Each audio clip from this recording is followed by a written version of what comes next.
ഭർത്താവു തന്നോടുകൂടെ നടക്കുമ്പോൾ എത്രയും കൂർത്തുള്ള കല്ലും മുള്ളും പുഷ്പാസ്തരണ തുല്യങ്ങളെനിക്കതും പുഷ്പബാണോപമാ നീ വെടിഞ്ഞിടൊല.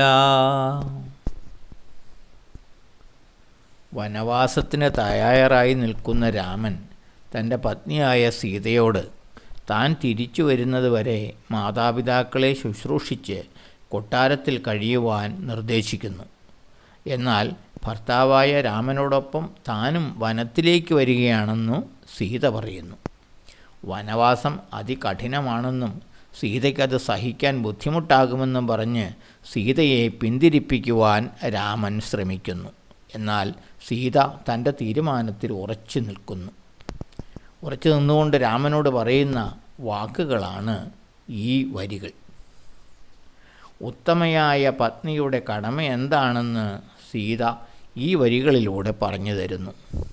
ഭർത്താവിനോടൊപ്പം നടക്കുമ്പോൾ ഏത് കല്ലും മുള്ളും തനിക്ക് പുഷ്പങ്ങൾ പോലെയാണ് എന്നും ഏതു സാഹചര്യത്തിലും ഭർത്തൃ ശുശ്രൂഷ ചെയ്യേണ്ടത് തൻ്റെ കടമയാണെന്നും സീത പറയുന്നു.